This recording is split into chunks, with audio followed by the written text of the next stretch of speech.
I want to welcome you to the question and answer episode of What Happened at First Baptist for week 3 of the podcast. All of our episodes have been recorded actually far in advance, most of them over a year in advance, except for these question and answer podcasts. These question and answer podcasts happen the week that the podcast releases because we want to interact with you and hear from you and try to answer the questions that you send in. If you have a question about this week or other weeks, you can send that in to whathappened@fbcjax.com. We would love to receive your questions and try to answer as many of them as we can. The person who is going to be receiving those questions is Pastor Spencer Harmon. He is the pastor of our Nocatee campus. He is a very faithful Christian leader. He was here through so much of the changes in our church. And Spencer, I'm glad to be here with you answering people's questions for week 3. Yeah, it's been a good week of podcasts, beginning now to start zooming in on the story of really some of the most momentous things that have happened at this church in the last decade for sure, but decades even. And as I was listening this week, so here's how I want to start our questions. As I was listening this week, the thing that overwhelmed me, there's a section of the podcast where you just started listing all the things that needed to change, the sheer amount of them, and at one time. Yeah. That needed to change. So you talked about financial realities, you talked about facilities, you talked about personnel, you talked about programming, and the way you even talked about it during the podcast felt like it was all urgent and all needing to be addressed right then. But I know that you can't address everything at one time. So we had questions come in this week from listeners saying, how in the world did you choose? How do you prioritize what things to address when you're walking through change like this? So walk us through that. How did you discern that? How did you make those decisions about what to prioritize and change? Yeah, that is a perfect question. And Spencer, you'll remember that while all this was going on, the analogy that we used to describe what was happening back in those days is it was like we were on a street with one fire truck and 20 houses on fire. And on any given day, what we were doing is we were just saying, okay, we're going to go put out one fire. We can't put out 20. We're going to put out one. And so we got to figure out which fire is the biggest. That's a judgment call. It is hard. There isn't a rule. One of the things that I want to avoid in the podcast is saying what we did at First Baptist is the way you need to do it at your place. Our situation is our situation. Your situation is your situation. What I want to do is use the story of what happened at First Baptist as a case study to describe some principles that you would apply in your situation. And here's how I'd answer the question. I would say pay attention to circumstances and pay attention to caring for your people. So you're going to have to pray for wisdom. You're going to have to seek the Lord's help and say, okay, of everything that needs to change in our circumstantial situation, what is the biggest thing?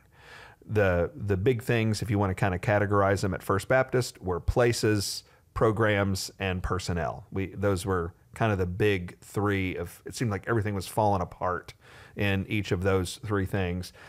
You might have different categories, but those were the big 3. And then you want to pay attention to care. How can we care for our people the best?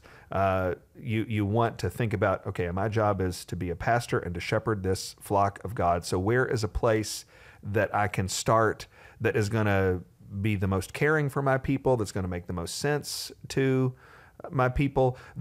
The way this worked at First Baptist had to do with our places, with our physical plant. That was the thing that made the most sense to our people, because the physical difficulties we were in terms of our facilities were just so obvious. You've heard people that I've interviewed, everybody could see the buildings were falling apart. We had buildings that were condemned.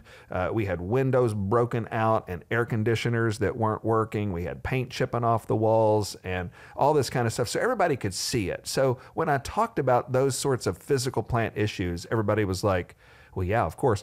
In fact, when I first started talking about this publicly, the most common response that I heard was, thank you for talking about what we have been able to see. And there were some people who felt like they were going crazy because they're like, I see all these problems, but nobody ever talks about them. And so it wound up being something that addressed the circumstances that we were facing and made sense to our people to talk about. So if you can pay attention to those two things, it'll probably help you get in the right spot. Okay. So that prioritization, even though you were talking about things that people were seeing, things were obvious to folks, that prioritization still can be controversial. It can still be something that people disagree about. My living memories here on staff it was very controversial, and there's a lot of disagreement about what to do. I want to zoom in on something you talk about now, and you've talked about it now in several episodes. You've talked about the differences between principles and practicals, or principles and preferences. One of the most painful realities of walking through change is that there's often disagreement about what are principles and what are practicals. So Pastor Heath might say that that's just a preference, but it feels like a principle to me. And I think this is a principle, and he thinks that's a preference. So I just want to kind of double click on that and zoom in on it for a second. How do you navigate that? Is there ever gray area between principles and practicals? What do you do when you disagree with people about those things? When they say, you're not thinking about that clearly. Did you ever encounter that? How do you navigate that? How do you work through that with folks? Yeah. So I think that most of the time, there's a pretty bright line between principles and practicals. Principles are in the Bible. I mean, is what the Bible says. And practicals are the way that we do that. So just to pick an example, I didn't talk about this because we don't do this at First Baptist, but so what you have to do at a church, what you have to do as a community is you have to honor the Bible. Well, at some churches, the way they honor the Bible is they say, let's stand for the reading of God's word. Well, and then if you're a guest preacher and nobody gives you a heads up and you show up at that preacher and you're like, I'm going to read 1 Timothy 4, and you just start reading it, everybody thinks you're a jerk because you didn't honor the Bible. Well, actually, that's standing while you read the scripture is a way to honor the Bible, but it's not the only way. And somebody who doesn't do that can't be necessarily charged with dishonoring the Bible. And so I generally think there is a bright line. The problem is when we get confused and we graduate our practicals and our preferences into principles. And so I think the thing is not so much that it's usually unclear. I think most of the time it really is. I think what we have to do as pastors and leaders is really care for our people. I think we need to be as slow as we can be. We can't always be slow. Sometimes, as there was at First Baptist, there's a big ticking clock. But we need to be as slow as we can be. We just need to tenderly, clearly help our people understand as much as we can that, hey, what you might want is a good thing.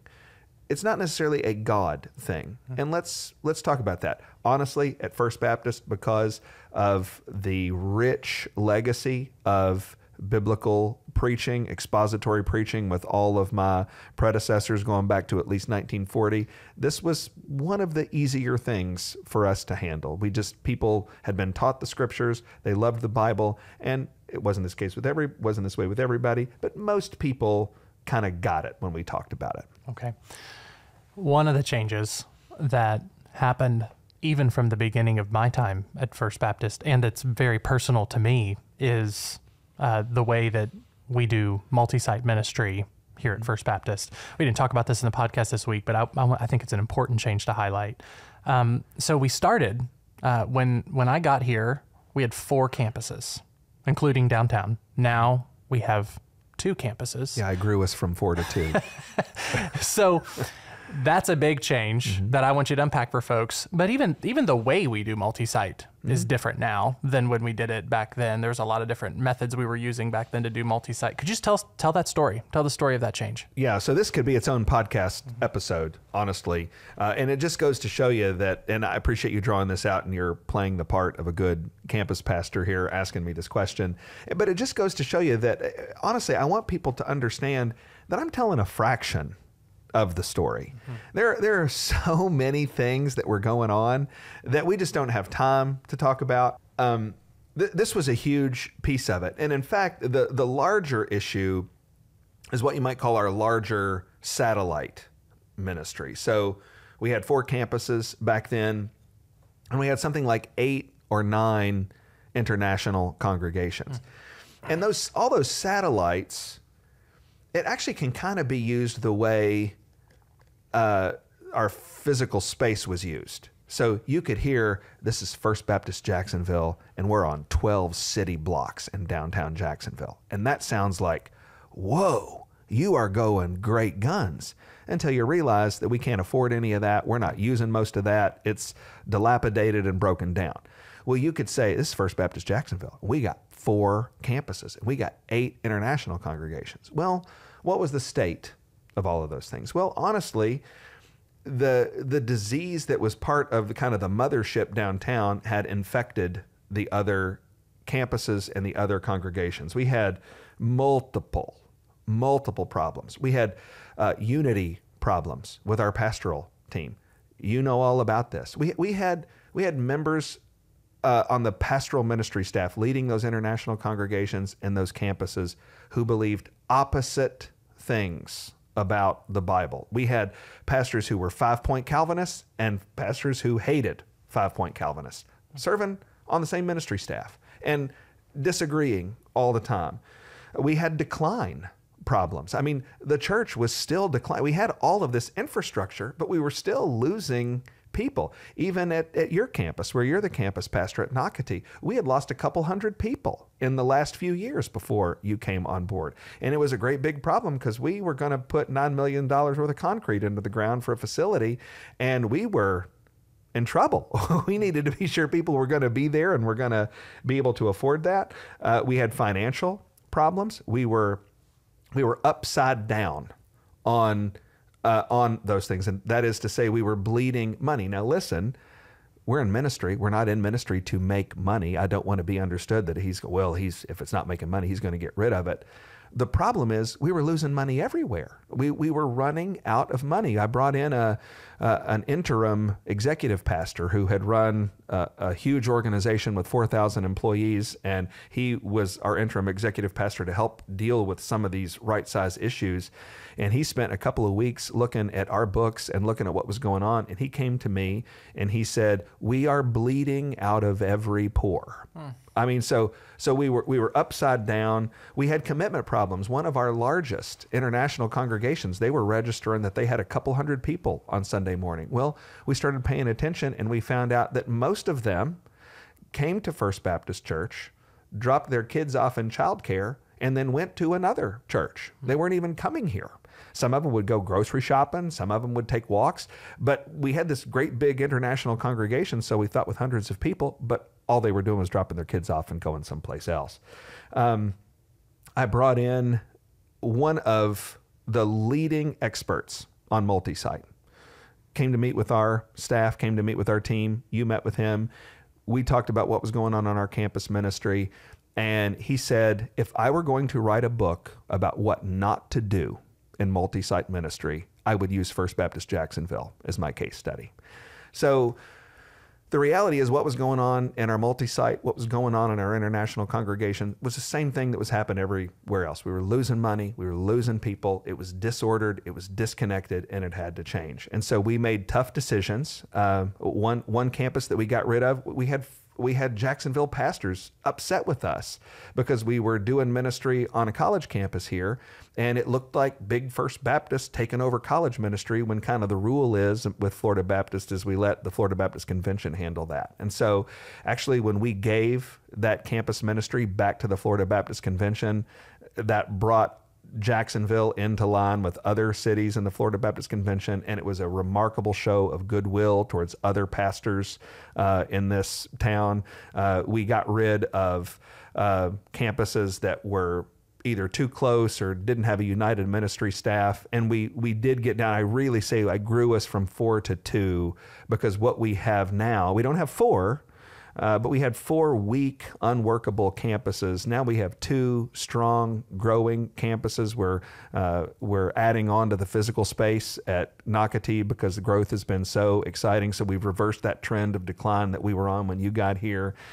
We insist upon pastoral unity around theology, unity around ministry, philosophy, and we right-sized that ship as well. Mm-hmm. Yeah, so that, like you said, it's one of many changes that seems like they were all firing at the same time. So actually, I want to ask two questions in one, but these are personal questions and reflections for you. As you've chronicled all that changed at First Baptist, I want to talk about which ones were the hardest to absorb. Okay, so first I want you to reflect on our people. Like as you think back on all the change over the years, which one, if you had to pick one, that was the hardest for our folks to absorb? And then I want you to talk about the one that was hardest for you to absorb, if it's different. So what was the hardest for our folks? What was the hardest for you, if you just had to pick one?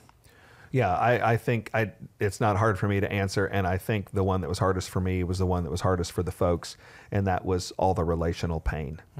It was not just people leaving, although that hurt. It was people leaving in such a bad way. It was, quite frankly, people on ministry staff, former ministers here, that people thought would behave in a better, different, more godly way than they did. And so people were really disenchanted with even people who had served here in ministry. It was hard for them to watch people behaving in ways so inconsistent with what they had taught. And so departures, divisive departures, and ministers undermining a ministry they said they loved was, honestly, I still, we talk about this, I'm still not over it. I still don't understand it. I trust the Lord with it, but I don't understand. It still hurts me. Yeah.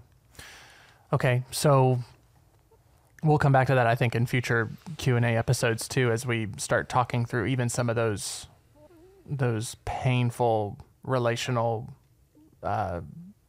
things that the church had to walk through. And we'll be able to, I think, to unpack some of those things in more detail too, as we just think about how do people walk through that sort of relational pain in ministry? What do you do? How do you do that? How do you walk forward in a Christ-like way? So you mentioned something at the very end, like it was like the last sentence you said in this podcast. You said that you jerked the wheel at First Baptist. You used that picture. You said, I had to jerk the wheel. Normally, ideally, in pastoral ministry, you want to be able to move slow. You want to be able to do incremental change. You don't want to have to jerk the wheel, but you said, I did. I had to do that. I had to jerk the wheel. How did you do that? And how did you decide to do that? I know you unpack some of the problems that we have, but I think there's probably pastors and leaders that are listening to this, and they're trying to make that judgment call. Should I do that? Is it that bad here? How do I know when it's time to jerk the wheel, and how do I know when it's time for I just need to be patient, I need to be slow? How do you tell the difference? How do the lights come on? You say, it is time. I got to jerk this wheel really hard. Yeah. You remember during the Bush administration, Bush 43, when he was trying to solve all the problems we were having in Iraq with what came to be called the surge. And the surge worked, but then everybody wanted to get troops out of Iraq, and it was constantly like, when are you gonna get the troops out? Or how are we gonna know whether you send more? How are we gonna know whether they're gonna pull people out? And he said, I'm gonna listen to the boots on the ground. We're gonna let the commanders on the ground make this decision. And so the reason I made that decision is because of the reality on the ground. I jerked the wheel. If you don't, when you're driving down the road, you're not supposed to just jerk the wheel under normal circumstances. But if you come around the corner and there's a person standing there, then it's wrong to keep going smoothly straight ahead. You have to jerk the wheel and get up on the sidewalk and do whatever. If to go with this week's analogy, if you see an iceberg coming at your boat, you got to flip the wheel. You just have to do it. And so we had realities that required it. The big ticking clock was the money, the bills that were coming due. I mean, honestly, people don't realize how bad it was. We had I'll try to give some examples of things that I haven't mentioned so far. We had in our student ministry building, oh my goodness, it was in such bad repair. There's this video online where I was announcing that I was going to announce these changes. And when you turned the water faucet on in the boys' room where our middle school students met, brown rusty water came out of it. I had a church member come up to me and say, Pastor, I think it's dishonest that in your video you showed that faucet with brown water coming out. Because if you're going to tell us how bad the facilities are, I think you need to use a facility that we're actually using. And I said, we are using that facility. That's the boys' room in the middle school building that our middle schoolers use every single week. In that same building, we had volunteers and staff security that had to open up the building early to run off the rats. In that same building, it's just one building. This is one building on one portion of one block. In that same building, we had the elevator go out, and we could not afford to fix it. And we had handicapped children who were receiving piggyback rides to get up the stairs so that they could go hear the gospel preached in their church. That's just one portion of one block, one building. People cannot imagine how bad it was. And so when that is going on, when all those bills are coming due, we were at the end of life on several air conditioning units. If the air conditioning units go out in your building in Florida, people in your church are going to find another place to go real quick. We cannot have 600 students going up 4 flights of stairs in a building with no air conditioning. So we were facing a cataclysm, and we either were going to raise the multiple millions of dollars to fix it all, or we were going to get serious about what we could really handle. And so I jerked the wheel because we had this ticking time bomb in front of us, and it was either run into it and blow up or address these problems and finally right size what we had. And then another change you mentioned is personnel.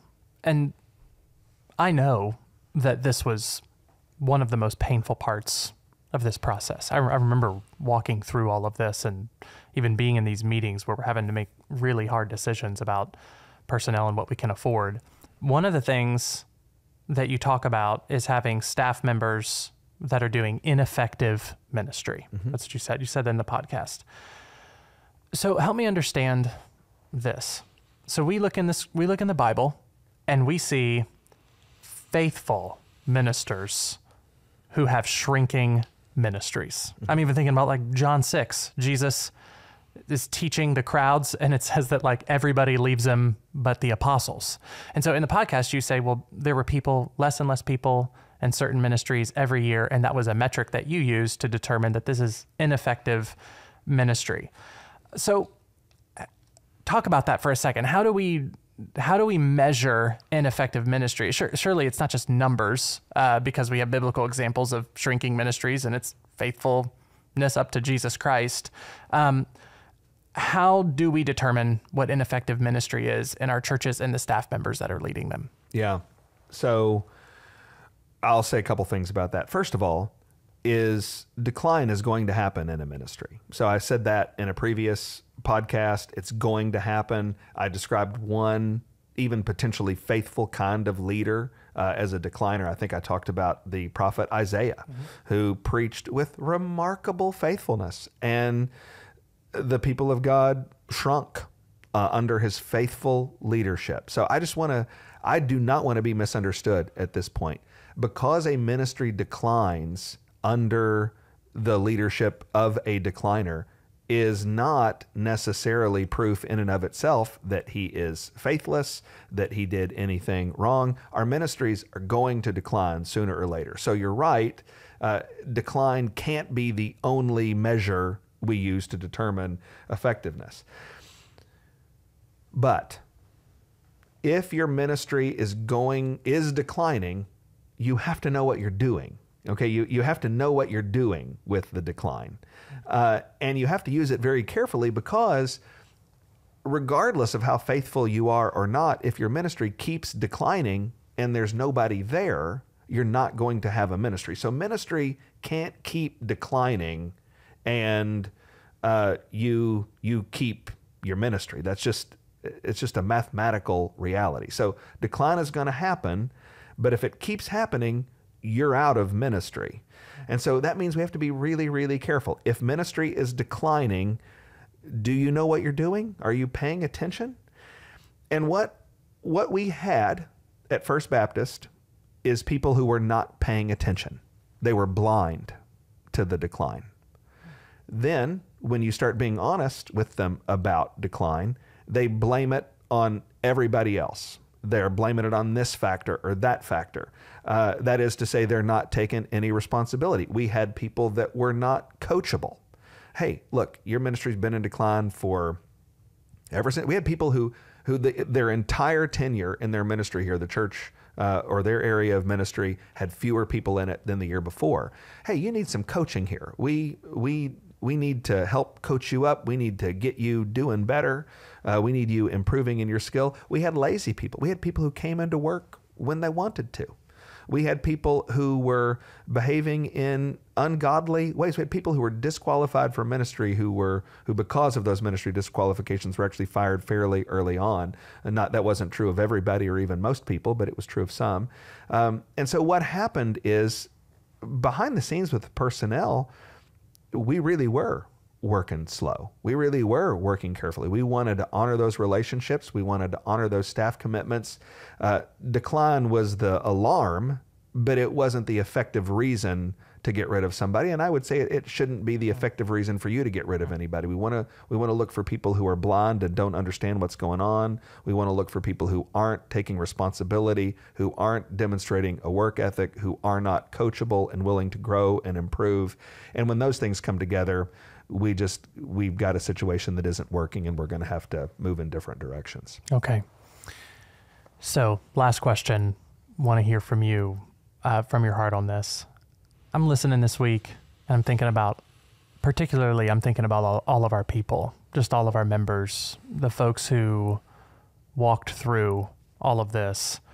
And I want to ask a question I think people are going to be asking as they listen over the next few episodes, and you're chronicling hard change, painful things that happened, lies that were told, just some of the really hard details of the story. So here's the question I think some folks are going to ask. Why do we have to do this? Mm-hmm. Why? This is so hard to listen to, the drama, the difficulty, the stories of the lies and the pain. Can't we just focus on the future? Why not just focus on faithful ministry to our city? Why do we retell all this right now? What are we doing? What's going on with this? Can you just talk from your heart? Talk to those folks who are thinking that way. So you're right. There is some hard parts to this story. And full disclosure, there are a few more hard weeks coming. So why do that? There's a sort of instinct that we have to just move along, to cover it up, to not deal with this. We went through it once. We don't want to have to relive it. We don't want to stir the pot, some people say. So why? Well, let me say a few really important things. First of all, one of the main reasons why I'm doing this is for leaders of churches, for leaders of other ministries that are trying to deal with decline. We already are actually hearing from other folks who are saying, we want to talk to you some more about this because our ministry is in trouble and I need help. That's one of the main reasons that we're doing it. And here's what you need to understand as a leader. One of your main jobs is that you are the chief custodian of your church's story. One of the main things for which you have custody is the story God is telling with your church or with your ministry. What happened at First Baptist did happen. What happened is going to shape our trajectory into the future. So there's nothing to do but tell the story. In Psalm 118, it says, I shall not die, but I shall live and recount the deeds of the Lord. Well, I've said, I thought this transition was going to kill me, and it didn't. I'm alive. And now I must, like the psalmist, tell what the Lord did. You are going to have to tell what the Lord did in your story of recovery wherever you are. One of the things that happened during all of this mess was we hit a real low point, and everybody was worn out. Everybody was exhausted. Everybody was stressed out. And I could tell our lay leadership was just in the red zone. And so I asked Jimmy Scroggins, who you've heard from on the podcast. He's a dear friend. And he told me throughout this whole thing, anything you need from me, I will give to you with no limit, because this work that you're doing has to succeed. And he was as good as his word. And I asked him to come up and talk to our lay leadership. So he did that. He came up and he just started talking about what happened at First Baptist West Palm. He started talking about their transition and all the difficulty and all the hard choices and all of the revolt. And what happened is, as the lay leadership was listening to him, they kept looking at each other and they kept saying, this is what's happening here at our church. We just didn't know that it happened at other churches. And I realized, listening to him and seeing the relief from our leadership as they heard that this wasn't some novel situation at First Jacksonville, I realized the devil has a playbook. And the devil has a vested interest in undermining your work of revitalization. So what I want to do is tell the story of what happened here with the same desire that, just as it was encouraging for our lay leadership to hear what was happening at First West Palm, I want other people to be encouraged that, hey, the troubles you're experiencing in your place are the same troubles we went through. And my goodness, the Lord's going to be faithful. One of the things you're going to find as you listen to this podcast is the first part is really encouraging. We're reliving the glory days and everybody's excited. And then you're going to hear the last part, and it's really encouraging as you find out where we are.